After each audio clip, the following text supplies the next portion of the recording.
Bismillahirrahmanirrahim. Assalamualaikum warahmatullahi wabarakatuh. Alhamdulillahirabbil alamin, wassalatu wassalamu ala asyrafil anbiya'i wal mursalin nabiyina Muhammadin wa ala alihi wa sahbihi wa man tabi'ahum bi ihsanin ila yaumiddin. Amma ba'd. Ikhwani akhwati hadirin rahimani wa rahimakumullah. Alhamdulillah kembali kita diberikan taufik oleh Allah untuk melanjutkan kembali kajian rutin kita, dan semoga Allah Subhanahu wa taala tetap memberikan kita ikhlas karenanya dalam setiap amalan kita, dan tentunya kita berharap kepadanya Rabbul Alamin apa yang kita laksanakan dan ikuti hari ini menjadi pemberat amal soleh kita nanti di Al-Mizan. Taib hadirin semuanya, sebagaimana dimaklumi kita akan melanjutkan bahasan kitab Masail Al-Jahiliyah yang tentunya pada pertemuan yang lalu kita sudah membacakan muqaddimah daripada beliau penulis rahimahullahu taala, bahwasanya beliau di sini sebagaimana yang disebutkan, beliau akan menyampaikan dengan ringkas namun to the point terkait dengan masalah-masalah yang diselisihi oleh orang-orang jahiliyah di zaman dahulu, di mana mereka tentu tidak mengikuti Rasulullah SAW, dan terkait dengan apa yang dimaksud dengan jahiliyah, kemudian juga terkait dengan orang-orang yang ada pada masa itu. Ini juga kita pernah sebutkan pada pertemuan yang lalu. Namun poinnya adalah bahwa seluruh apa yang menyelisihi perintah Allah dan perintah Rasulullah SAW itulah yang disebut dengan perkara jahiliyah.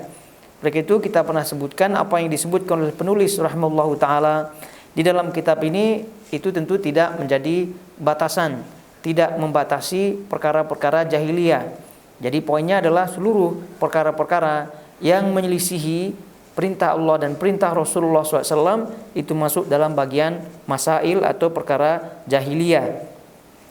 Dan mengetahui hal itu yang bagaimana kita baca daripada keterangan beliau, bahwa mengetahui masalah-masalah jahiliyah tersebut ya tentu untuk lebih memahamkan kepada kita masalah perintah yang diperintahkan oleh Allah dan Rasulnya. Karena mengetahui lawan daripada sesuatu, maka sesuatu yang menjadi lawannya ya tentu akan menjadi semakin jelas. Kita pernah contohkan, kita melihat warna, contohnya warna putih, kemudian dihadapkan dengan warna selain putih, hitam atau merah misalnya, ya pasti bagi kita warna putih itu akan semakin jelas. Jadi itu mengetahui lawan daripada sesuatu yaitu tentu sangat-sangat bermanfaat untuk lebih mengenal daripada lawannya. Jadi itu kita tidak cukup mengenal perintah daripada Allah Subhanahu wa taala, namun juga sebaiknya untuk mengetahui daripada apa saja yang dilarang oleh Allah Subhanahu wa taala, karena dikhawatirkan apabila tidak mengetahui keburukan-keburukan tersebut, maka dikhawatirkan akan jatuh kepada keburukan itu. Dan betapa banyak orang-orang yang masih polos, masih hanya sekedar mengetahui kebaikan saja, namun rupanya dia tidak mengetahui keburukan-keburukan, akhirnya keburukan pelan-pelan dia anggap menjadi kebaikan. Dan betapa banyak hal itu kita melihat terjadi pada sebagian kaum al-muslimin. Baik, jadi kita sudah baca muqaddimah yang disebutkan oleh beliau rahimahullahu taala, bahwa apa yang beliau sebutkan di sini adalah suatu perkara, suatu masalah atau bahasan yang setiap kaum muslimin itu mesti mengetahuinya. Kalau tidak, maka dikhawatirkan nanti jatuh kepadanya. Taib, jadi kita baca saja dan dibuka bukunya di situ, halaman yang ketiga ya. Jadi beliau akan sebutkan langsung ya di situ masalah yang pertama, al-awwal. Di situ al-awwal annahum yata'abbaduna bi isyraqis shalihin fi du'aillahi wa ibadatihi yuriduna syafa'atahum 'inda Allah lidhannihim anna Allah yuhibbu dzalika wa anna as-salihina yuhibbunahu kama qala ta'ala wa ya'buduna min dunillah ma la yadhurruhum wa la yanfa'uhum wa yaquluna haula syufa'auna 'inda Allah wa qala ta'ala walladzina ittakhadhu min dunihi awliya ma na'buduhum illa liyuqarribuna ila Allahi zulfa wa hadhihi a'zamu mas'alatin khalafahum fiha Rasulullah sallallahu alaihi wasallam fa'ata bil ikhlasi wa akhbara annahu din Allah alladhi arsala bihi jami'ar rusuli wa annahu la yuqbalu min al-amali illa al-khalisi wa akhbara inna man fa'ala mastahsanu faqad harrama Allahu alaihi al-jannata wa ma'wahu an-nar wa hadhihi hiya al-mas'alatu allati tafarraqa an-nasu li ajliha baina muslimin wa kafirin wa 'indahum waqa'at al-adawatu wa li ajliha syara'a Allahu al-jihada kama qala ta'ala wa qatiluhum hatta la takuna fitnatun wa yakuna ad-dinu kulluhu lillah. Diperhatikan bacaan terjemahannya. Masalah yang pertama, jadi sekali kita memasuki poin bahasan. Yang pertama adalah masalah jahiliyah yang pertama adalah mereka ahlu al-jahiliyah beribadah dengan menjadikan orang-orang soleh sekutu di dalam berdoa dan beribadah kepada Allah Azza wa Jal.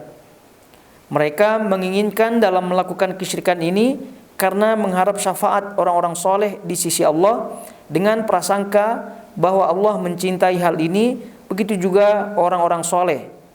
Sebagaimana firman Allah Subhanahu wa taala dalam surah Yunus ayat 18.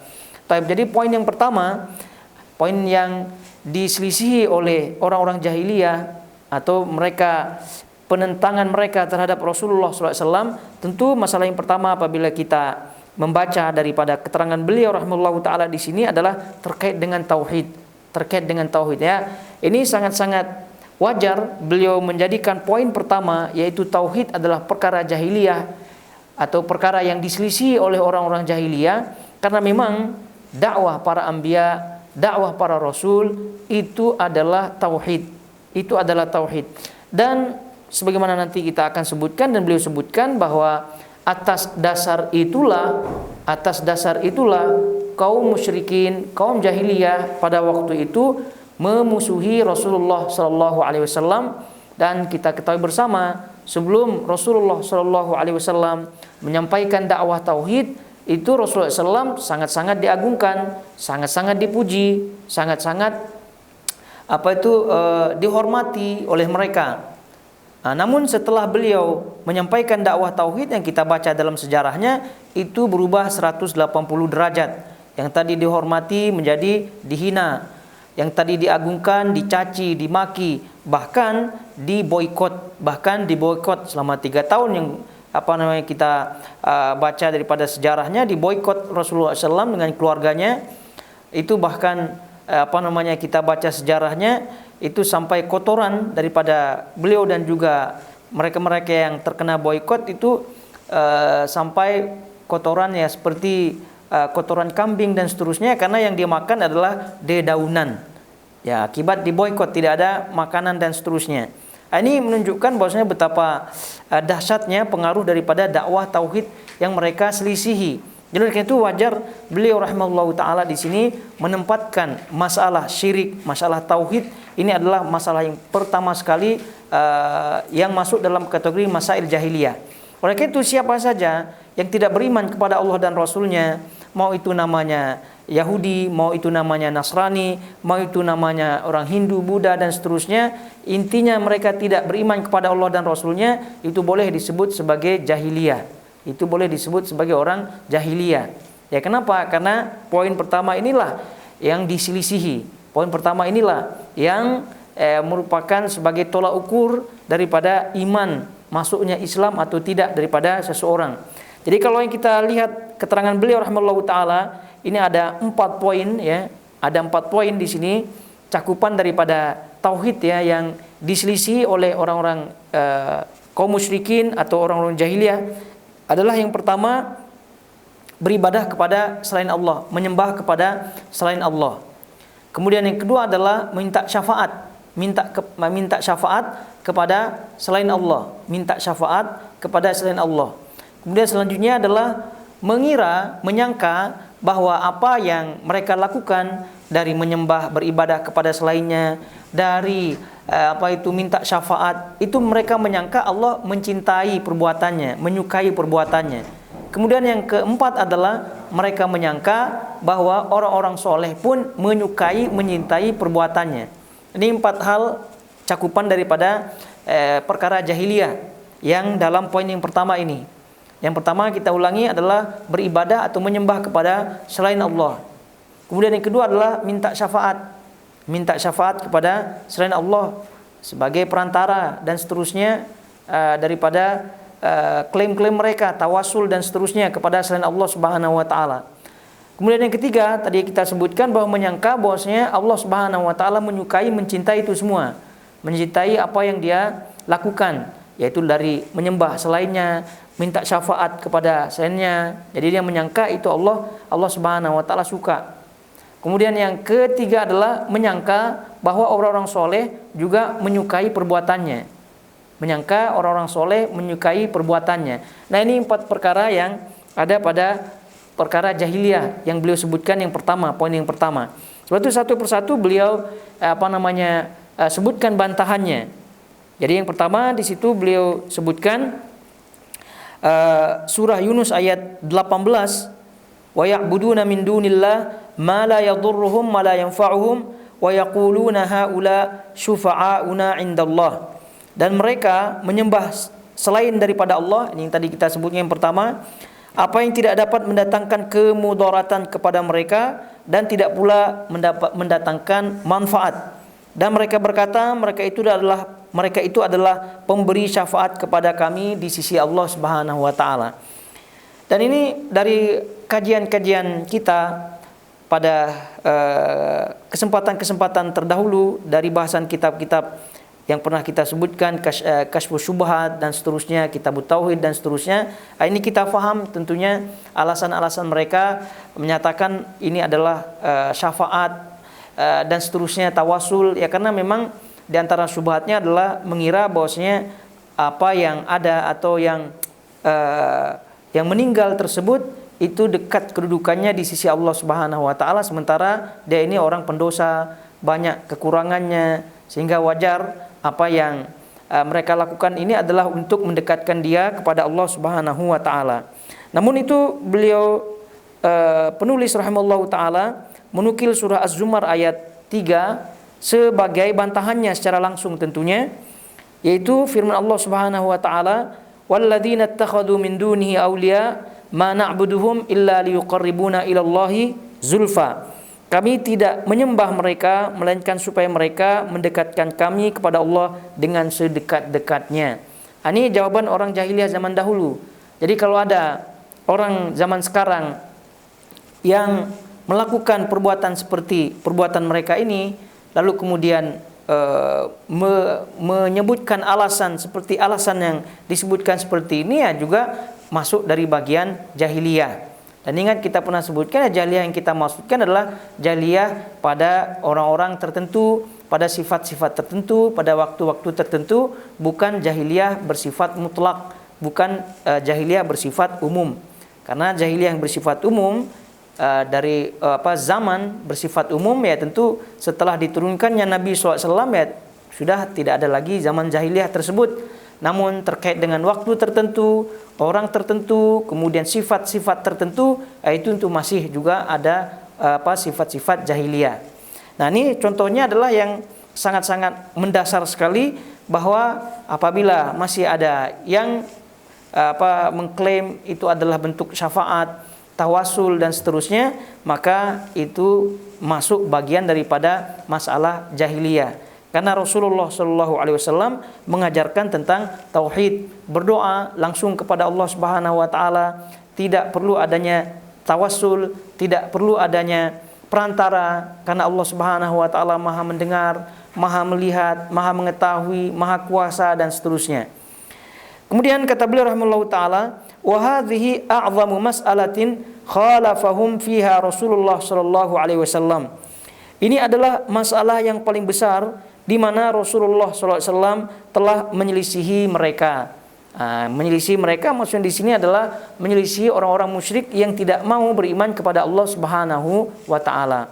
Ya tentu apabila kita membaca ini adalah terkait dengan tauhid uluhiyah tentunya ya, terkait dengan tauhid uluhiyah. Jadi mereka menyelisihi Rasulullah sallallahu alaihi wasallam karena bentuknya adalah beribadah, bentuknya adalah syafaat dan seterusnya. Ini masuk dalam kategori tauhid uluhiyah. Karena yang kita ketahui secara keumuman tauhid rububiyah itu mereka tidak selisihi Rasulullah SAW.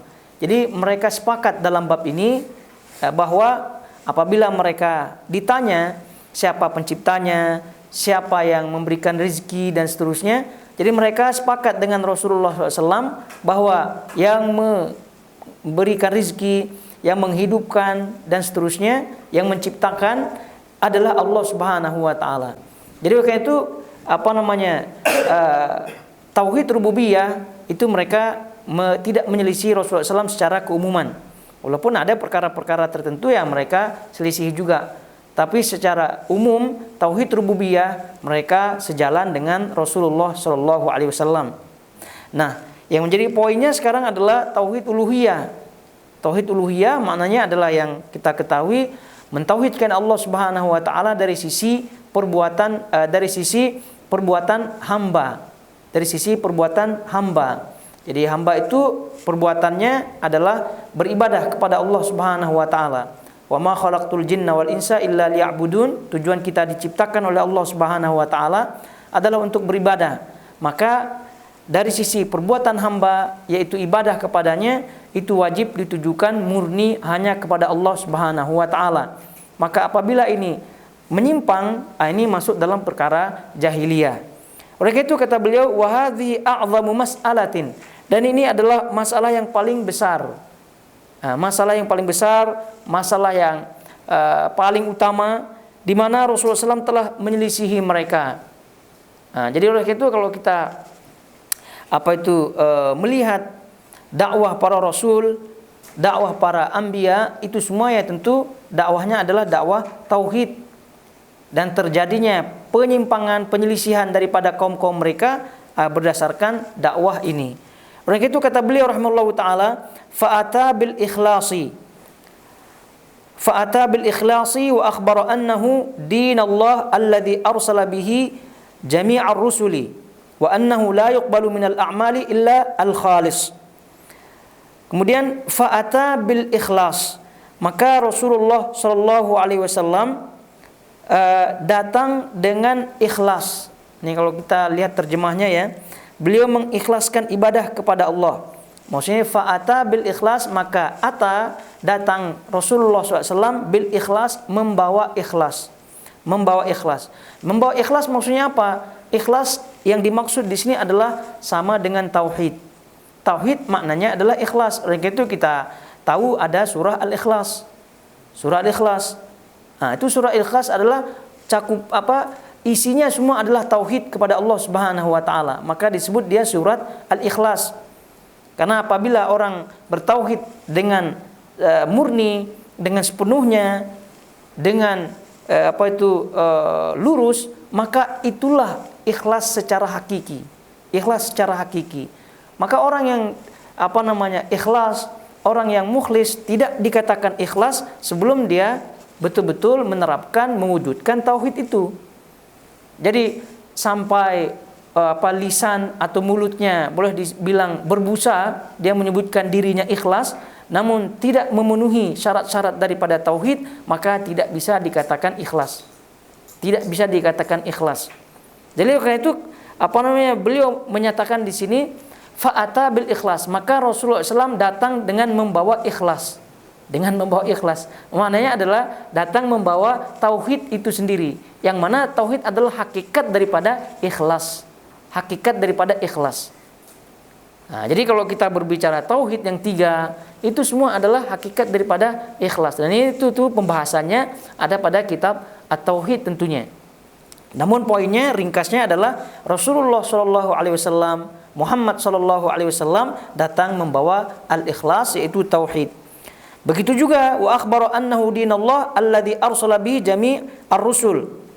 Kata di sini, katanya di sini bahwa beliau wa akhbara, maksudnya beliau dan mengkhabarkan, siapa yang mengkhabarkan beliau, wa akhbara, dan beliau yaitu Rasulullah sallallahu alaihi wasallam, akhbara memberitahukan, anna dinallah, bahwa dinallah, agama Allah, alladzi arsala bihi jami'ar rusul, dan Rasulullah SAW beliau memberitahukan bahwasanya agama annahu, ya, bahwasanya dia yaitu ikhlas, tauhid tersebut adalah dinallah, agama Allah yang dengannya diutusnya seluruh para rasul. Itu kalau kita melihat lafaz per lafaz. Jadi kalau kita lihat terjemahnya, di situ disebut beliau mengikhlaskan ibadah kepada Allah, memberitahukan bahwa perkara ikhlas adalah agama Allah yang diutus dengannya para rasul. Ini kalau ini nyambung, ya. Tapi yang tadi beliau Rasulullah SAW datang membawa al-ikhlas, yaitu at-tauhid.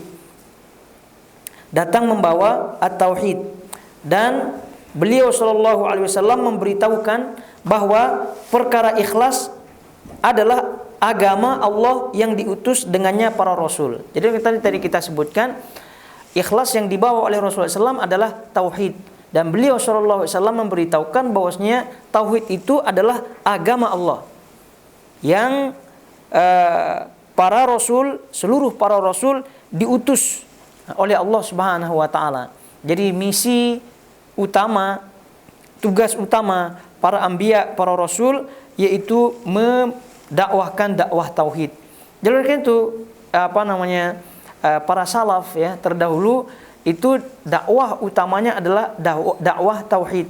Kenapa? Karena dakwatul anbiya wa dakwatul mursalin itu adalah dakwah tauhid, Jadi kalau kita melihat ayat-ayat yang ada, banyak sekali ayat-ayat yang menerangkan bagaimana Allah Subhanahu wa taala itu tujuan utamanya di dalam mengutus para anbiya, para rasul adalah untuk menyampaikan tauhid itu. Wa ma arsalna min qablika min rasul illa nuhi ilaih annahu la ilaha illa ana fa'budun. Jadi tidaklah aku, kata Allah Subhanahu wa taala, mengutus kamu kecuali diwahyukan bahwa Allah Subhanahu wa taala lah yang paling berhak diibadahi, dan tidak ada yang paling berhak, ya, dan tidak ada yang berhak diibadahi selain Allah Subhanahu wa taala. Dan juga ayat-ayat lain yang begitu banyak, ya, yang tadi kita sebutkan, itu dalam surah Al-Anbiya ayat 25. Ya, supaya jelas, ya, surah Al-Anbiya ayat 25. Wa ma arsalna min qablika min rasul illa nuhi ilaihi annahu la ilaha illa ana fa'budun. Jadi tidaklah kami, ya, kita Allah Subhanahu wa taala mengutus seorang rasul pun sebelum kamu, melainkan kami wahyukan kepadanya bahwasanya la ilaha illa ana fa'budun, bahwasanya tidak ada ilah yang berhak disembah melainkan aku, maka fa'budun, maka ibadahilah aku, yaitu Allah Subhanahu wa taala. Jadi ayat ini mengkhabarkan jelas-jelas bahwasanya tak ada satu pun daripada para anbiya, para rasul, melainkan membawa misi tauhid, Lalu kemudian juga dalam surah An-Nahl ayat 36 kita bacakan di sini, walaqad ba'atsna fi kulli ummatin rasula an i'budullah wajtanibut taghut.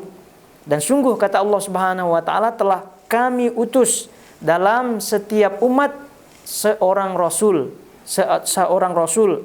an i'budullah, untuk menyuruhkan bahwasanya u'budullah, sembahlah Allah, wajtanibut taghut, dan jauhilah taghut, yaitu sesembahan selain Allah Subhanahu wa taala. Dari dua ayat ini pun sudah jelas bahwa kalau kita ditanya dakwah para anbiya, dakwah para rasul itu apa? Jadi kita boleh jawab dakwahnya adalah dakwah tauhid. dakwah tauhid, yaitu dakwah yang menyerukan bahwasanya yang paling berhak disembah adalah Allah Subhanahu wa taala, dan untuk menyerukan menjauhi sesembahan selain Allah Subhanahu wa taala dan segala konsekuensinya. Nah, ini oleh karena itu manhaj salaf dalam hal ini, metode dakwah salaf adalah dakwahnya adalah dakwah tauhid. Dakwahnya adalah dakwah at-tauhid. Karena dengan mendakwahkan dakwah tauhid, seorang muslim akan tegar, pegangannya kuat, fondasinya lebih kokoh dalam beragama, tidak terombang-ambing, akan jelas pegangannya. Jadi apabila orang itu tidak dikenalkan dengan tauhid yang murni, lalu kemudian tidak didakwahkan dakwah tauhid yang benar, maka dikhawatirkan dia seperti bunglon, tahu bunglon tidak? Itu hewan yang apabila berada di warna merah, dia ikut merah, gitu kan? Dia hinggap di warna putih, dia ikut putih. Gitu, dia hinggap di pohon hijau, ranting yang warnanya apa gitu, dia pun ikut berubah warna, begitu. Nah, itu sebenarnya menunjukkan tidak ada prinsip yang kuat. Kalau seandainya memiliki prinsip yang kuat, prinsip yang kokoh, ya tentu di mana saja kaki berpijak, di situ dia akan menjunjung prinsip tersebut. Nah, jadi dia tidak akan terombang-ambing, dia tidak akan terikut-ikut. Namun karena dakwahnya yang dia ikuti selama ini adalah kajian-kajian yang tidak mengarah kepada kajian tauhid, ya akhirnya prinsipnya pun tidak kuat, tidak kokoh. Oleh karena itu, dari sini diketahui bahwasanya ciri-ciri dakwah salaf, ciri-ciri dakwah itu yang sahih adalah selalu menyelipkan dakwah tauhid. Begitu. Jadi tidak semestinya membahas kitab tauhid, ya, dari berbagai macam kitabnya, ya kalaupun ada kesempatan ya tentu lebih utama. Tapi dalam setiap bahasannya, karena setiap bahasan itu pasti ada kait-mengait dengan tauhid. Dan yang pernah kita sebutkan, Ibnu Qayyim menyebutkan bahwa Al-Quran sepenuhnya isinya adalah tauhid. Al-Quran sepenuhnya isinya adalah tauhid. Sedangkan kalau kita baca sedikit-dikit ya daripada Al-Quran, kan itu ada kisah, ya, ada sejarah terkait dengan sejarah para nabi, sejarah orang-orang yang menyelisihi nabi, ada juga terkait dengan surga, ada terkait dengan neraka. Tapi kenapa dikatakan sebagai tauhid isinya semuanya, padahal di situ juga ada sejarah dan seterusnya? Itu pernah kita sebutkan keterangannya bahwa Al-Quran isinya seluruhnya adalah tauhid, karena pertama, apabila ayat tersebut menerangkan tentang nama-nama Allah Subhanahu wa taala, menerangkan tentang hak-hak Allah Subhanahu wa taala untuk diibadahi, kemudian menerangkan tentang kekuasaan Allah Subhanahu wa taala, maka ini tentu bahasanya adalah tauhid rububiyah, tauhid uluhiyah, dan tauhid asma wa sifat. Rububiyah terkait dengan khabar dari Al-Qur'an, dari Allah Subhanahu wa taala, bahwasanya Allah Subhanahu wa taala misalnya Maha Kuasa. Atau jangan jauh-jauh, Al-Fatihah, Alhamdulillahi Rabbil Alamin, Rabb segala semesta alam, pemilik semesta alam. Ini menunjukkan tauhid rububiyah. Lalu kemudian Ar-Rahman Ar-Rahim, Maliki Yaumiddin, Ar-Rahman Ar-Rahim, ya yang Maha Pengasih lagi Maha Penyayang. Maka ini tentu masuk dalam kategori tauhid asma wa sifat, nama-nama Allah Subhanahu wa taala. Ar-Rahman Ar-Rahim, Maliki Yaumiddin, penguasa, ya menguasai hari kemudian, hari akhirat nanti kelak. Ini menunjukkan juga tauhid rububiyah, tauhid rububiyah.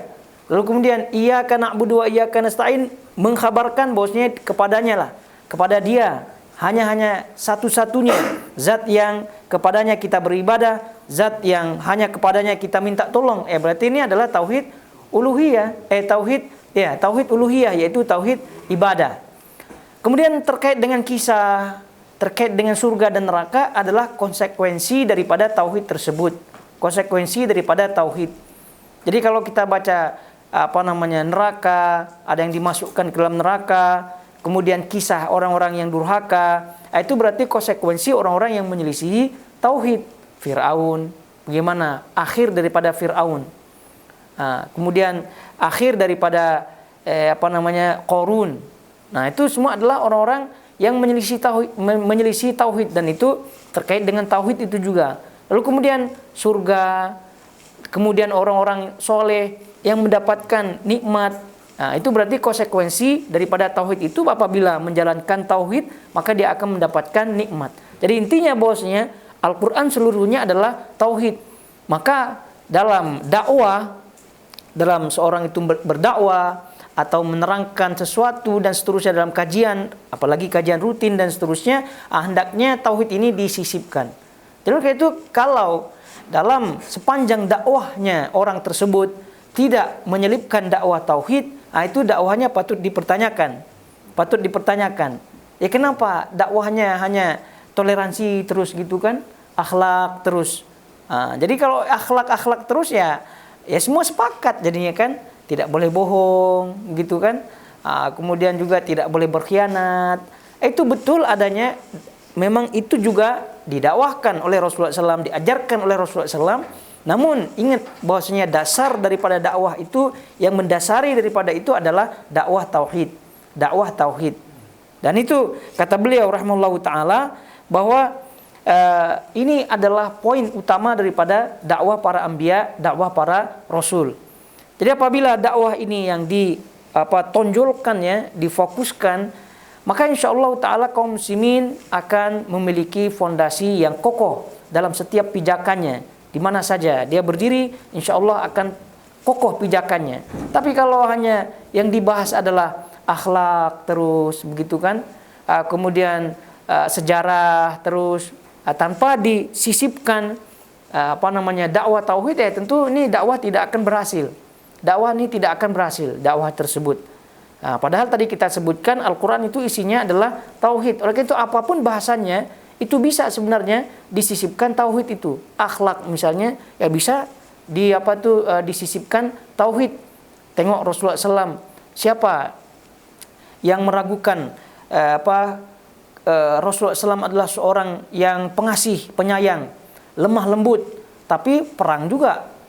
Abu Bakar radhiyallahu taala anhu, jangan Umar. Kalau Umar ya mungkin sajalah ya tegas gitu. Abu Bakar gitu kan, lembut hatinya dan seterusnya.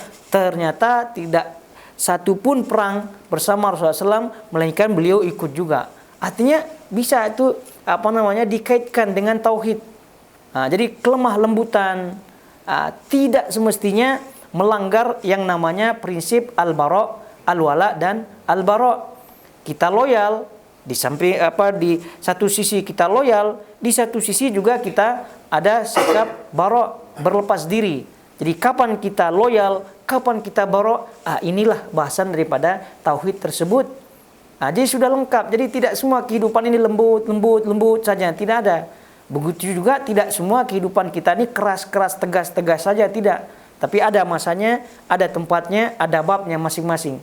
Nah, itu ini yang dibahas di dalam tauhid.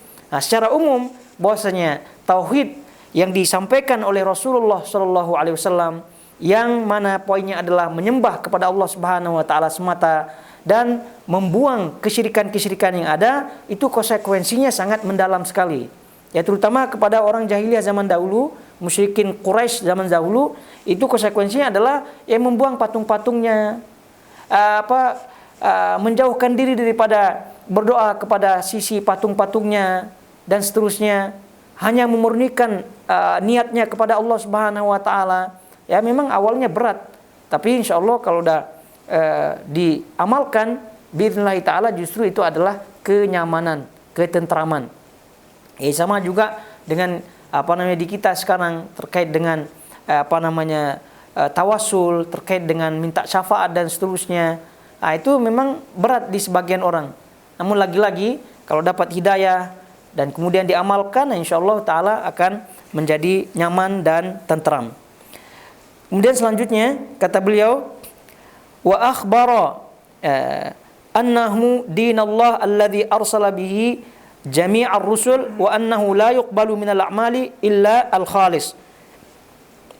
Kemudian kata beliau Beliau memberitahukan bahwa perkara ikhlas adalah agama Allah, yaitu perkara ikhlas tadi kita sebutkan maksudnya adalah tauhid, adalah agama Allah yang diutus dengannya para rasul. Amal tidak akan diterima kecuali harus dengan ikhlas. Jadi beliau Rasulullah Shallallahu Alaihi Wasallam juga memberitahukan bahwasanya amal tidak akan diterima kecuali harus dengan ikhlas, harus dengan tauhid tadi. Nah ini dalilnya ya cukup banyak sekali. Kita hafal surah Al-Bayyinah itu, "Wama umiru illa liya'budu Allah mukhlishina lahuddin." Jadi wama umiru, dan tidaklah mereka diperintahkan ya kecuali untuk beribadah kepada Allah Subhanahu wa taala mukhlishin lahuddin. Menyembah kepada Allah Subhanahu wa taala dengan cara ikhlas. Dengan cara ikhlas. Ya ikhlas yang mana tadi kita sebutkan adalah tauhid itu sendiri. Dan ya tentu kita mengetahui bersama bahwasanya al-iman, kemudian juga al-Islam, kemudian juga tauhid yang mana maknanya intinya adalah sama. Apabila tidak ada pada diri seorang ya maka tentu tidak akan diterima amal perbuatannya. Menyumbang begitu banyak, membentuk yayasan, bikin yayasan amal kemanusiaan, charity dan seterusnya, bermilion-milion, bilion bahkan. Tapi ya tentu tidak akan diterima. Ya kenapa? Karena syarat pertama ini tidak terpenuhi olehnya. Ya, kalau kita dengar misal ada yayasannya Bill Gates gitu kan, kita dengar itu menurut kabar yang ada itu dia termasuk dermawan lah ya. Ya, tapi ya boleh kita katakan tidak diterima di sisi Allah Subhanahu wa taala. Kenapa? Karena tidak ada ikhlasnya dalam dirinya. Jadi ingat, ikhlas yang dimaksud di sini tauhid. Ya kalau berbicara ikhlas, dia rela, dia ridho gitu kan, dengan suka hati memberikan orang. Itu bukan itu maksudnya. Ya karena siapa yang memaksa Bill Gates? Mana ada yang memaksa Bill Gates dalam memberi donasi, kan tidak ada. Berarti salah sangka. Jadi ikhlas yang dimaksud di awal tadi kita sebutkan adalah tauhid, yang mana di situ cakupannya adalah iman. Lalu kemudian juga kata beliau, wa akhbara anna man fa'ala mastahsanu faqad haramallahu alaihi aljannata wa ma'wahun nar. Kemudian kata beliau juga memberitahukan bahwa orang-orang yang menganggap baik keyakinan ahlu jahiliyah, maka Allah akan mengharamkan jannah dan tempatnya di neraka. Jadi ini yang beliau sebutkan terkait dengan perkara tauhid, bahwa yang pertama mereka menyembah selain Allah, lalu kemudian minta syafaat kepada selain tersebut, lalu kemudian menganggap Allah suka dengan hal tersebut, menganggap orang-orang soleh suka dengan hal tersebut. Dan beliau terangkan bahwasanya tauhid adalah dakwah beliau, kemudian dakwah para rasul, para anbiya sebelum beliau. Dan tanpa tauhid ini maka amal soleh, amal perbuatan itu tidak diterima di sisi Allah Subhanahu wa taala. Dan juga dalam hal ini poin yang penting sekali juga beliau sampaikan bahwasanya barang siapa yang menganggap baik, ya tidak menyalahkan perbuatan-perbuatan tersebut, itu pun bermasalah. Ya karena orang yang menganggap baik ya itu juga sama hukumnya. Jadi menganggap baik perbuatan tersebut, ya tidak ada dalam hatinya untuk membantah sedikit pun, ya tentu ini juga sama hukumnya dengan orang tersebut. Kita melihat orang minum khamar misalnya, ya kalau dalam hati kita tidak ada rasa risih, tidak ada rasa membangkang dan seterusnya, ya sama saja dengan mereka juga. Jadi karena itu beliau rahimahullahu taala di sini menyampaikan bahwa hendaknya seorang yang melihat perkara jahiliyah dalam poin yang pertama ini, maka hendaknya dalam hatinya ada rasa bangkang, ada rasa membantah, ada rasa tidak suka kalau dia tidak mampu untuk mendakwahkannya. Dan ini berlaku kaidah amar ma'ruf nahi mungkar. Man ra'a minkum munkaran falyughayyir biyadihi, dengan tangan kalau mampu. Wa man lam yastati' fa bilisani, kau tak mampu dengan lisan, kau tak mampu dengan hati. Wa dzalika adhafu al-iman, dan itu adalah selemah-lemah daripada iman. Jadi apa yang beliau sebutkan di sini sangat-sangat penting bagi kita untuk mengetahui bahwa mungkin saja kita tidak masuk ke dalam tadi menyembah selain Allah dan seterusnya, namun masuk ke dalam kategori yang terakhir sekali yang beliau sebutkan, barang siapa yang menganggap baik. Nah, juga memberitahukan bahwa orang yang menganggap baik keyakinan ahlu jahiliyah, nah, ini juga bagian daripada jahiliyah itu sendiri. Nah, jadi menganggap baik, tidak menyalahkan, nah itu juga bagian daripada mereka. Dan ini juga poinnya adalah sangat-sangat membahayakan. Kemudian kata beliau rahimahullahu taala, wa hadhihi hiyal mas'alah allati tufarriqun nasa li ajliha baina muslimin wa kafirin wa indaha waqa'at al-adawah wa li ajliha syara'allahu al-jihada kama qala ta'ala dalam surah Al-Anfal ayat 39, wa qatiluhum hatta la takuna fitnatun wa yakuna ad-dinu kulluhu lillah. Kemudian kata beliau, ini adalah masalah yang paling ini juga adalah masalah yang manusia terbagi menjadi seorang muslim atau kafir. Kemudian terjadilah permusuhan di antara mereka.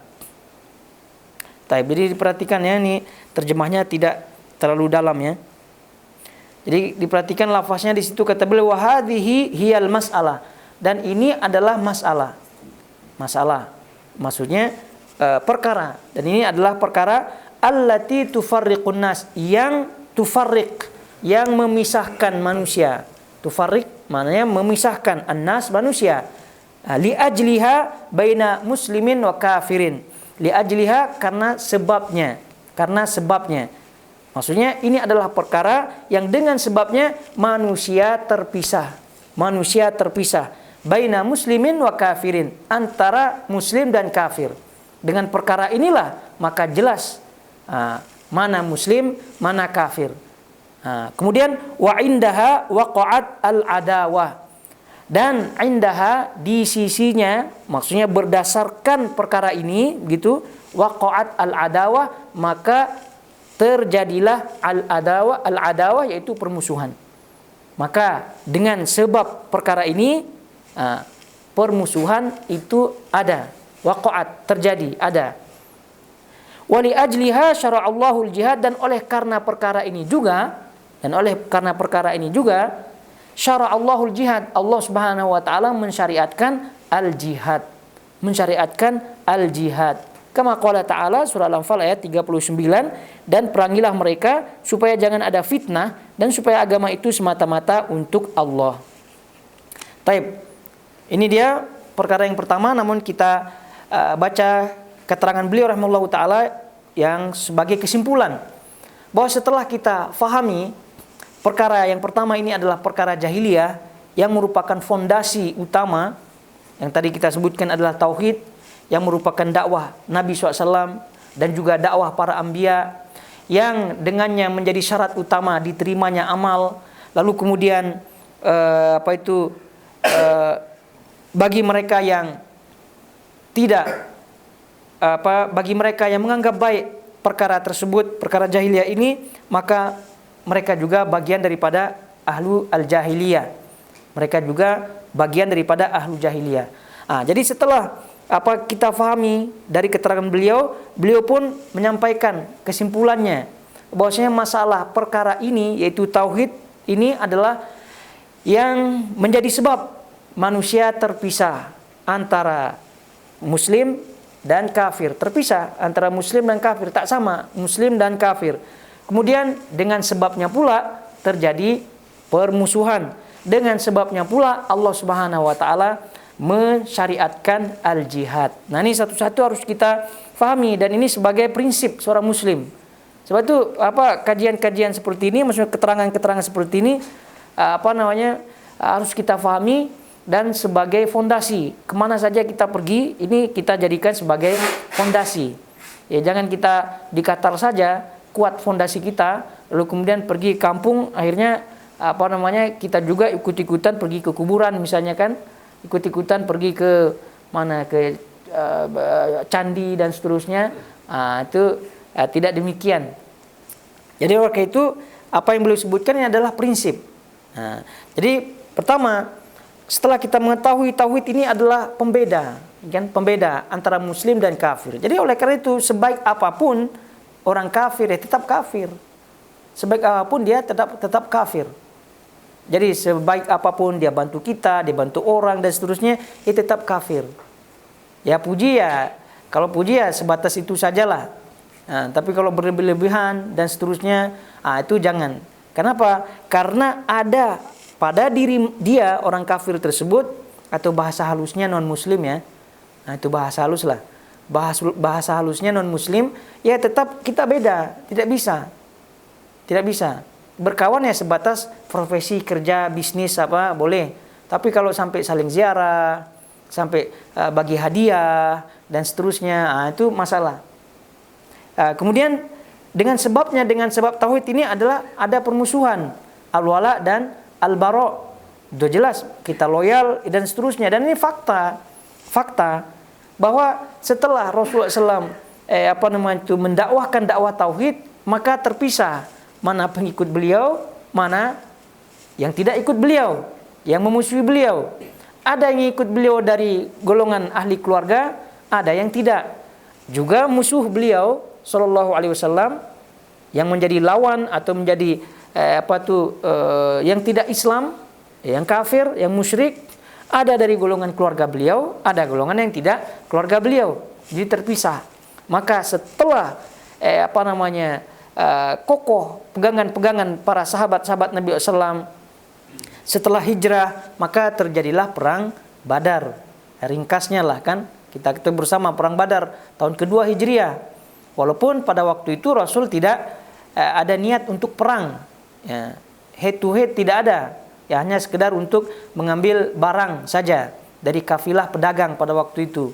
Tapi ya qadarullah, Allah mentakdirkan terjadi perang Badar, maka waqa'at al-adawah. Dengan sebab itulah terjadi permusuhan, dan sekaligus kalau kita lihat peperangan. Siapa yang perang di situ? Ahli keluarga mereka. Quraisy itu satu keluarga, satu kabilah. Quraisy itu satu kabilah. Kabilah secara umum, lalu kemudian ada kabilah secara khusus, dan lebih bil khusus lagi perang saling bunuh antara paman dengan keponakannya, gitu kan, antara ayah dengan anaknya, begitu. Dan bayangkan saja, maka sebab itulah dalam membahas sejarah pun sangat-sangat kental dengan nilai tauhid, sangat-sangat kental dengan nilai tauhid. Ya, bagaimana Umar radhiyallahu taala anhu memerangi saudara-saudaranya, paman-pamannya, begitu. Dan seterusnya daripada sahabat-sahabat yang lain. Kenapa mereka kok tega, gitu kan, rela berperang dan seterusnya, padahal kan yang namanya bangsa Arab kita ketahui kabilahnya itu sangat kuat sekali. Pegangan mereka terhadap kita tahu sendirilah. Di Qatar ini masih juga kan kabilah-kabilahnya kan, mereka majlis pun dengan kabilah-kabilahnya sendiri. Maknanya ikatannya sangat kuat sekali kabilahnya ini. Jadi kalau kita bayangnya secara teori tidak ada yang bisa memisahkan kekuatan kabilah ini, tidak ada. Ya, tidak ada. Tapi tauhid inilah yang memisahkan. Tauhid inilah rupa-rupanya glue yang paling sangat-sangat erat, sangat-sangat lengket, mengalahkan lengket dan eratnya ikatan-ikatan apa saja. Ikatan kabilah pun lepas akibat tauhid ini.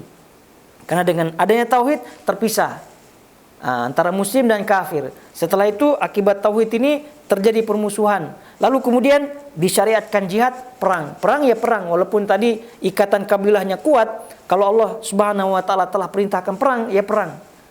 Ya tak kira dia itu paman, dia itu bapak, dia itu anak, dia itu saudara. Dan ini terjadi di perang di perang Badar. Kalau tak cukup lagi perang Badar, tengok lagi di perang Uhud. Pun juga saudara-saudara mereka di situ. Kalau tak cukup juga, tengok lagi di perang-perang yang lain. Ini maknanya apa? Tauhid itu adalah rupa-rupanya adalah dasar yang sangat-sangat mendasar. Yang memutuskan semua, yang memisahkan semua. Tali kabilah putus, tali persaudaraan putus, tali rahim putus, begitu. Oleh tauhid ini. Maksudnya apa? Bukan dia yang memutuskan ya, tapi konsekuensi itu yang memutuskan. Jadi kalau saudaranya itu sama-sama tauhid, ya tentu sangat-sangat lebih lagi. Dah satu kabilah, dah satu family, dah satu rahim, kemudian tauhid iman lagi, itu memang tidak ada yang bisa mengalahkan kekuatan itu. Tidak ada. Tapi masalahnya adalah satu kabilah iya, satu keluarga iya, tapi tidak satu tauhid. Maka yang dipilih adalah tauhid ini. Dialah yang memisahkan. Maka kata beliau, allati tufarriqun nasa li ajliha. Dan tauhid inilah yang menyebabkan terpisahnya manusia antara muslim dan kafir. Ini harus kita tanamkan pada diri kita, tancapkan pada diri kita, ini prinsip. Gitu. Jadi ini telah terjadi ya tentu dicontohkan oleh Rasulullah SAW tadi yang kita sebutkan. Siapa yang meragukan kelemah lembutannya Rasulullah SAW, kelemah lembutannya Abu Bakar, kelemah lembutannya Utsman bin Affan, dan seterusnya daripada sahabat-sahabat yang kita kenal lah. Lain lagi yang belum kita kenal, mungkin lemah lembut juga mereka. Tapi ketika jelas ini perbedaan karena tauhid, jelas permusuhannya berdasarkan tauhid, jelas perintahnya dari Allah Subhanahu wa taala berjihad, maka tak kisah, tidak kira mau lawan siapa, yang jelas lawannya adalah lawannya tauhid. Maju ya maju. Begitu. Inilah jihad yang sebenarnya. Gitu. Jadi begitu, ini pun harus dipelajari, harus melalui kajian-kajian yang ada begitu, supaya seorang muslim itu prinsipnya kuat. Jangan sedikit-dikit Christmas ini pun sudah terkikis dia punya prinsip bagaimana. Christmas saja dah terkikis. Belum lagi datang yang namanya yang macam-macam itu. Dari mereka-mereka lah orang non muslim itu. Itu pun dah mulai terkikis. Ini kan kawan ini, toleransi dan seterusnya. Ini jangankan toleransi, ini perang Badar itu dilihat tuh mana ada itu. Padahal Rasulullah Shallallahu Alaihi Wasallam itu orang yang paling lembut.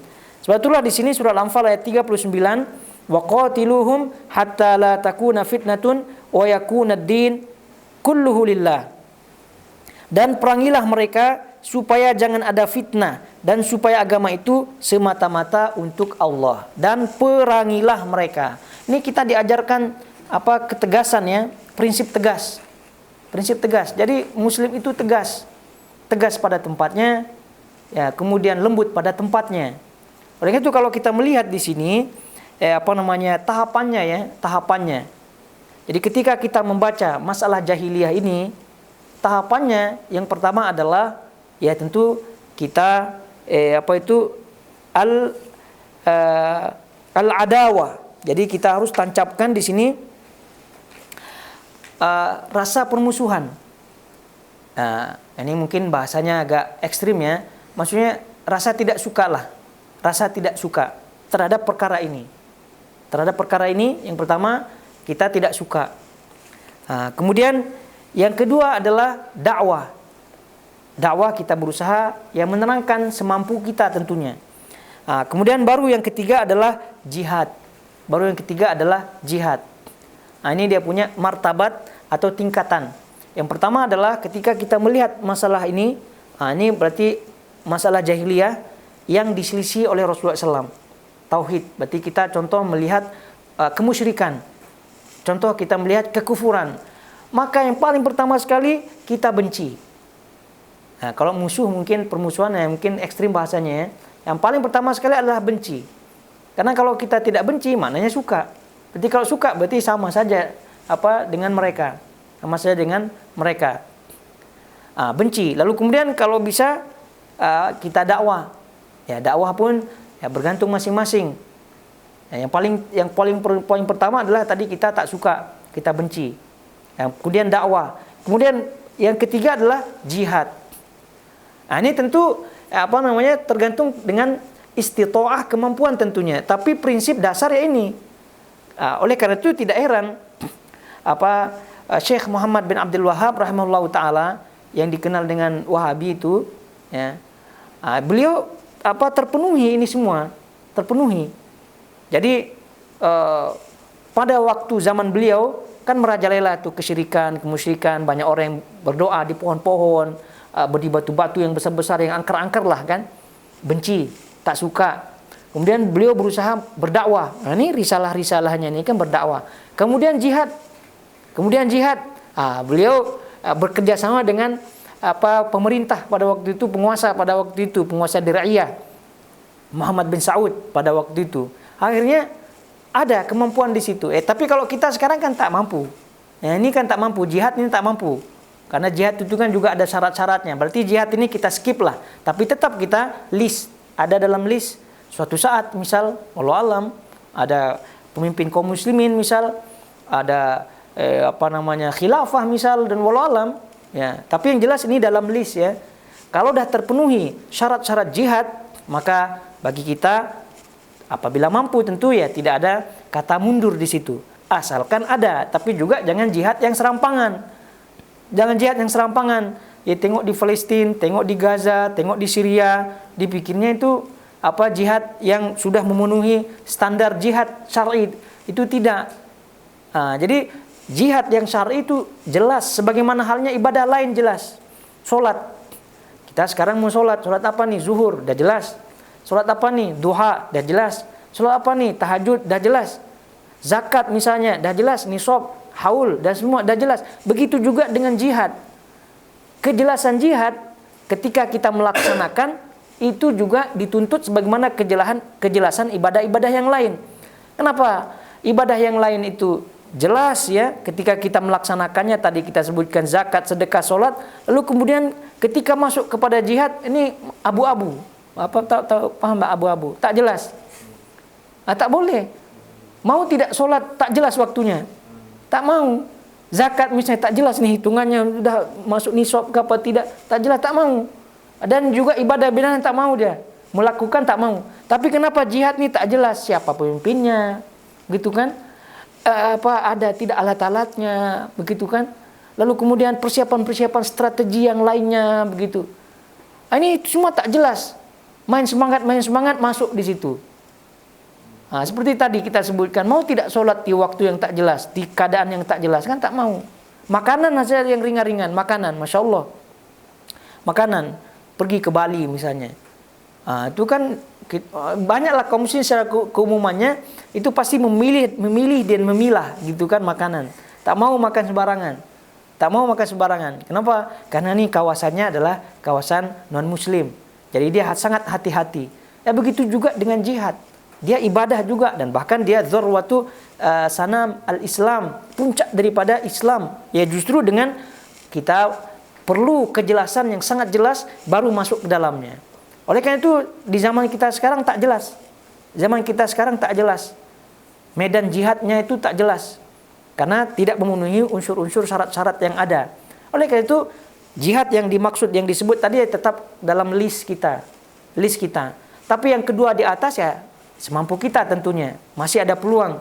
Paling tidak yang pertama kita tak suka, benci, itu mesti harus. Lalu kemudian dakwah, ya semampu kita. Baik dakwah dengan lisan, baik dakwah dengan al-hal.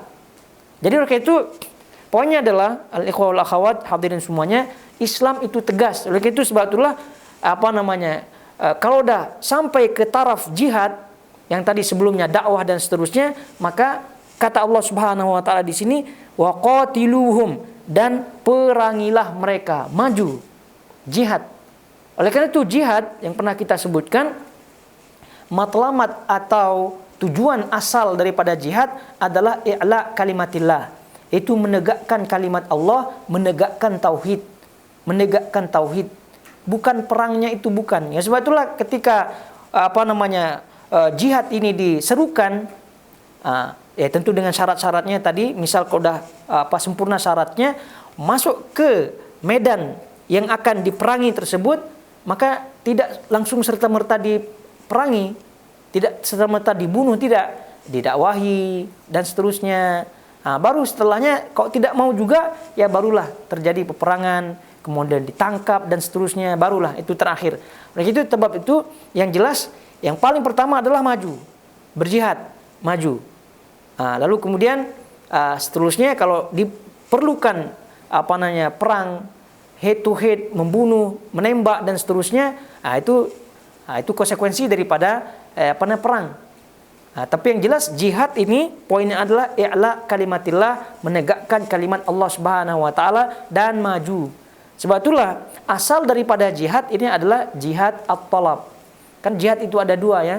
Jihad at-talab, kemudian jihad ad-dafa'.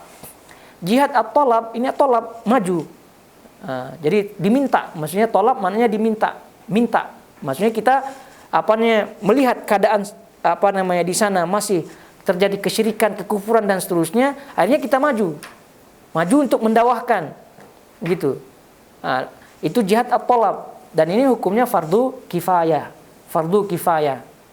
Jadi fardu kifayah maksudnya sebagian, apabila sebagian telah melakukan maka gugur kewajiban yang lainnya. Yang tentu jihadut talab ini berdasarkan komando daripada pemerintah, komando daripada pemimpin tertinggi tentunya. Lalu kemudian jihad ad-dafa'. Dafa' maknanya membela diri. Dafa' maknanya membela diri, bertahan, membela diri, dan ini hukumnya wajib. Jadi ad-dafa', bertahan, membela diri maksudnya ketika musuh masuk di kawasan kita. Ketika musuh masuk di kawasan kita, ya namanya musuh masuk, ya wajiblah kita membela diri. Namun asal daripada jihad tadi kita sebutkan adalah at-talab, maju. At-talab, maju. Karena sebagian orang memilih asal jihad itu adalah yang kedua. Yang kedua. Kenapa dia pilih yang kedua? Supaya konon membela Islam, karena nanti takut Islam disebut sebagai agama terorisme. Kan kalau misalnya disebut asal daripada jihad adalah ad-dafa', menahan atau membela, itu kan kalau terjadi perang kan wajar gitu kan, dalam posisi membela diri. Atau tidak terjadi jihad, maka posisi membela diri. Jadi tuduhan-tuduhan terkait radikal dan seterusnya ya tidak ada, karena posisi jihad kita adalah karena terpaksa. Atau tidak? Ini tidak demikian.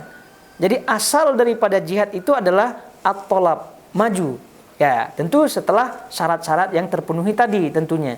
Oleh karena itu kenapa Islam tegak di zaman Rasulullah SAW, di zaman sahabat, kemudian di zaman Umayyah, kemudian Abbasiyah di awal-awal. Kenapa? Ya karena mengamalkan pengamalan yang benar begitu. Bahkan di zaman Harun ar-Rasyid kan Romawi tunduk di situ, Romawi kan kita tahu bersama dia adalah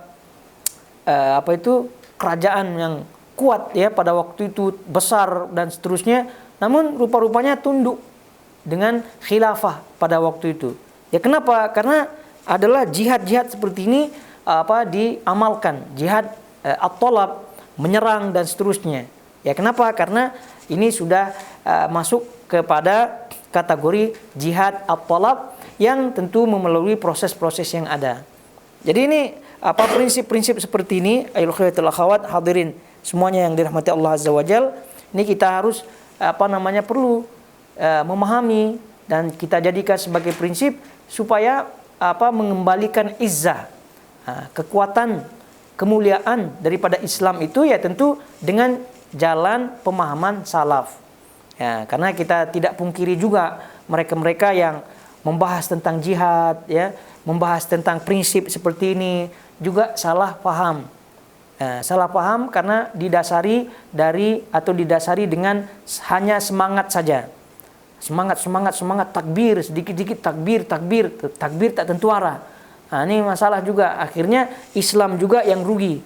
Seperti tadi kita sebutkan, jihad ini adalah puncak daripada ajaran Islam itu, maka dia sebagaimana ibadah yang lain memerlukan kejelasan, maka puncaknya itu memerlukan kejelasan yang lebih jelas lagi.